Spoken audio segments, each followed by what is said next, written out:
del índice de variación, del índice de precios al consumidor, y vamos a hablar de esto con don Daniel Zúcar, quien nos acompaña, quien nos acompaña. Le pregunté 3 veces y cuando lo digo al aire lo digo mal, que nos acompaña esta noche.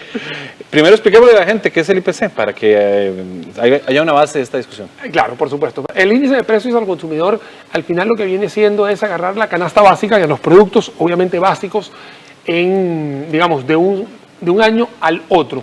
Entonces, esa canasta básica tiene un monto, digamos, 400 y resto de no sé cuánto de colones, que al año siguiente o sube o baja. Pero desde el punto de vista de economía, lo que se hace es indexar. Indexar significa colocar una con base en 100 y después la otra con una variación, ya sea positiva o negativa, y con base en eso se calcula el diferencial entre ellas y tenemos lo que se llama la inflación. Entonces, el índice de precios al consumidor viene a nutrir este indicador de inflación que, bueno, que hoy tenemos una noticia importante y tiene varios comparativos, ¿verdad? Tiene el de mes a mes, el interanual, ¿verdad? Hay varias formas de leerlo. Claro, usualmente lo que estamos haciendo es leer el intermensual, ¿no? Para ver cómo están bajando o subiendo los precios de mes a mes, y la inflación se mide, perdón, casi siempre interanual, de una manera mucho más fácil para entenderlo como ciudadano común. Don Daniel, ¿y qué nos puede esperar para este próximo semestre? ¿Cómo se ve la economía? Bueno, la economía yo creería que va a estar bien. O sea, hay que ser, digamos, yo veo el vaso medio lleno en este caso. Veo que el gobierno nacional ha dado buenos pasos, o por lo menos vislumbra buenas alternativas y buenas decisiones, más que todo en estos esfuerzos para contrarrestar el déficit fiscal, que ha sido prácticamente la coyuntura de, digamos, de toda la contienda política, y que ahora obviamente nos atiende a todos a saber cómo vamos a resolver ese problema del déficit fiscal. Pero el tema del indicador de inflación no podemos dejarlo a un lado, porque estamos viendo que está bajando. Tenemos 3 meses que ha ido poco a poco hacia la baja. Eso quiere decir que una gran cantidad de productos de esa canasta básica están bajando, y por alguna razón están bajando. Y eso es importante entenderlo.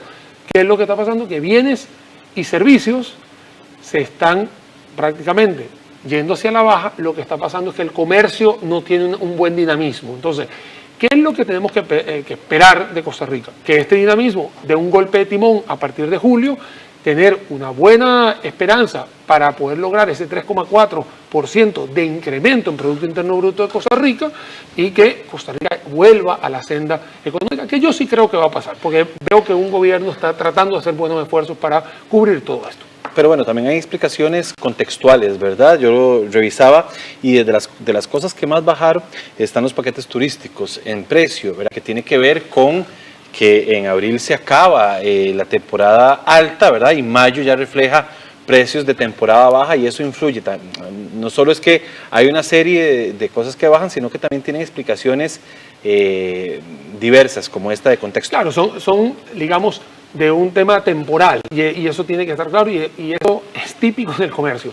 El comercio viene de una senda, digamos, muy alta entre octubre, noviembre y diciembre. Enero algunos sectores son mucho más productivos que otros, y sí, esta es una época de vacas flacas, digámoslo así. ¿Qué hace el comercio? Dentro del turismo, ofertar, y la oferta tiene que hacerse más atractivo, y por eso hay una baja de precios. En el 42% de esa canasta básica se ve un reflejo en la baja. Con estos porcentajes del INEC, ¿cuál podría ser el movimiento de la tasa básica pasiva y qué podría esperar para aquellas personas que tengan créditos? Bueno, la tasa básica pasiva lo que va a estar haciendo, digamos, es ajustándose poco a poco a una coyuntura del déficit fiscal. Deberíamos, en una economía sana, no teniendo ese abismo de déficit fiscal, tendríamos algo similar a la inflación, o este 0,4 que amanecimos hoy con esa noticia. Lamentablemente Costa Rica no va a poder hacer eso, porque sí tiene un problema fiscal que lo tiene que tener cubierto a punta de deuda, y que tiene que ver con financiamiento interno y financiamiento externo. Y lamentablemente vamos a tener que pagar un poquito más en los préstamos, si solo si no logramos cubrir el déficit fiscal. Por eso digo, ojalá se pusiera a la mano a lo que acabamos de ver con este número de 2,04% en inflación, pero eso no va a ser así. Expliquemos un poquito de eso, de la inflación, del acumulado, ¿verdad? Del interanual que hay, porque no es sencillo, ¿verdad? Para nosotros entenderlo. Ese 2,04% es un acumulado que se va pasando mes a mes y cada mes sube un poquito, baja un poquito, o es otro tipo de lectura que hay que hacerle a esa inflación del 2,04%. No, es correcto lo que tú estás haciendo. Lo que estamos haciendo es una variación interanual.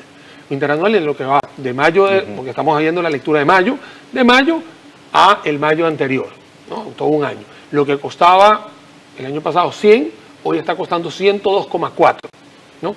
Ahora, ¿qué ha pasado? Que cuando haces la comparación con abril, ya te das cuenta que vas bajando poco a poco.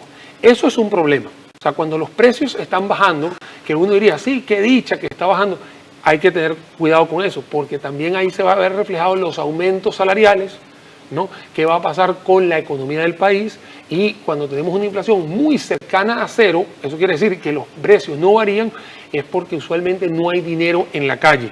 Entonces, aunque algunas personas pueden verlo como una lectura positiva de que no tenemos una inflación, también se ve que no vas a tener aumentos de salario el año que viene o no vas a tener ajustes en tus presupuestos, entonces eso te puede distorsionar un poquito. No hay que tener miedo, al contrario, hay que tener una inflación controlada para no tener un desbarajuste, que es lo más importante que tiene que hacer el Banco Central de Costa Rica en estos momentos. Perdón, ¿y qué es una inflación controlada? Pues una inflación controlada al 50%, una inflación controlada así, cercana al 2%. Claro. El plan macroeconómico de Costa Rica, que es presentado casi siempre a finales de enero, él te presenta, más allá del presupuesto y lo que va a ser el año 2018, él te va a presentar siempre un rango de la inflación. En este caso, tenemos un 3% más menos 1.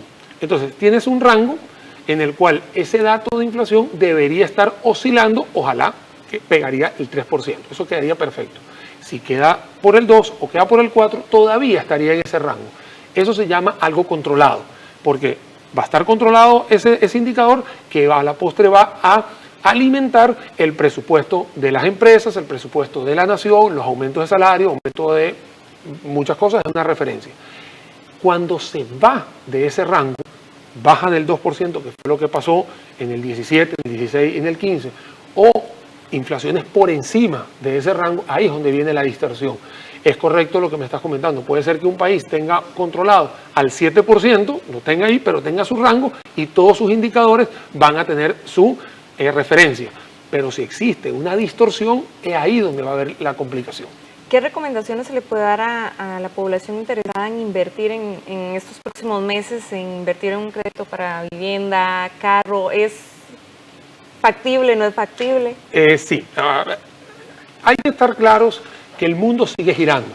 Sí, puede haber una coyuntura puntual en el cual las tasas de interés están más altas en estos momentos y que algunos bancos también tienen la potestad de colocar sus créditos, ya sea hipotecarios, vivienda, carro, todo eso. O sea, pero el mundo va a seguir girando. O sea, Costa Rica no se va a morir mañana. Entonces, sí, puede ser que las condiciones de hoy sean un poco diferentes a las de hace un año y no podemos regresar y montarnos en el carro de Volver al Futuro, pero sí está claro de que no hay que dejar pasar el momento, porque el momento es ahora, aunque pareciera una especie de branding de mercadeo. No, es un tema de político.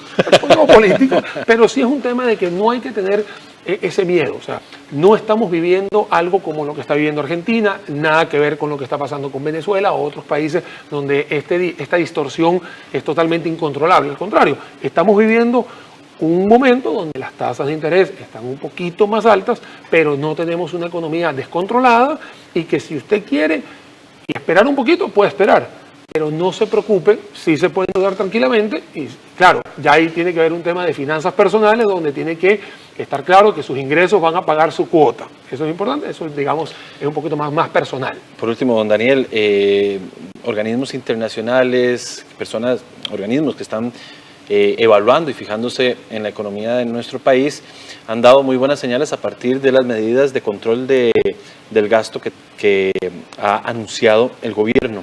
¿Eso tiene reflejo en esto que estamos hablando, en el índice de precios, en la vida del costarricense o el costarricense cotidiana? Digamos que puede tener un impacto indirecto porque al final es una evaluación que hace agentes externos, calificadoras de riesgo, que están viendo cómo se está moviendo la economía. Lo que sí está claro es que esas calificadoras de riesgo vienen hace 3, 4 años anunciando que por favor se arregle el tema del déficit fiscal, y cuando vemos que en este caso el señor Carlos Alvarado, que a partir del 8 de mayo ha empezado a mostrar un esfuerzo, también conjuntamente con Rocío Aguilar, sobre temas de control de gasto, eso manda una señal importante para estas calificadoras de riesgo que empiezan a ver que hay un esfuerzo, que hay una intención de controlar el gasto, bajar ese ritmo que se tiene. Entonces, eso va a traer a mediano y a largo plazo unas finanzas públicas mucho más sanas, que estamos seguros que, seguramente en 18 no, pero en 19 y 20 los costarricenses vamos a estar viviendo algo mucho más tranquilo a nivel de finanzas, y yo sí creo que se puede hacer con base en todos como tal. No solamente el gobierno puede ser el amo y señor de esto, el gobierno está haciendo sus esfuerzos, el sector público va a tener que hacer sus esfuerzos y el sector privado también lo va a hacer, porque al final en Costa Rica vivimos todos, entonces no es que uno de otro va a salir mejor parado, tenemos que vivir todos en una Costa Rica pura vida, como así me lo enseñaron cuando llegué acá. Don Daniel, para finalizar nada más, algún tipo de recomendaciones básicas, ahora que usted habla de que el gobierno tiene que hacer el esfuerzo, la empresa privada también, como ciudadano, ¿qué recomendaciones para tener una estabilidad económica buena con las medidas que se están tomando?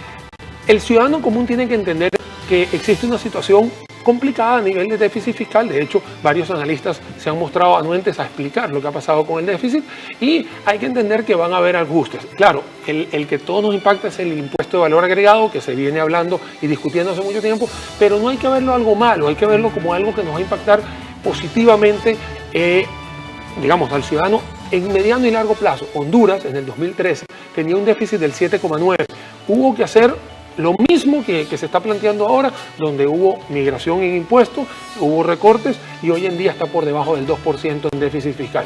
¿Que hay que ceder? Sí, es como en cualquiera, es como en una amistad, es como en una situación. Hay empresas públicas, hay empresas privadas que tienen que ceder ante situaciones, cambios en el entorno, y hoy estamos en un cambio en el entorno donde el ciudadano lo que tiene es que ceder, apoyar y confiar, porque eso es muy importante, la confianza en esta dirección que se está tomando. Hoy en día tenemos la administración Alvarado Quesada, que es la que quedó electa, hay que confiar porque hay que apoyar. La verdad que ser detractores, de esto lo que nos puede llevar es a retrasarnos 4 años más, de los cuales llevamos ya 8 pateando la bola o postergando, como se dice en el léxico, estos temas fiscales, y la verdad, en los que salimos perdiendo somos todos nosotros, tanto ustedes como nosotros, como nuestras familias, y la verdad lo que queremos es vivir en una Costa Rica que sea más próspera. El economista Daniel Suchar, que nos acompañó esta noche. Vamos a un corte, regresamos con más información.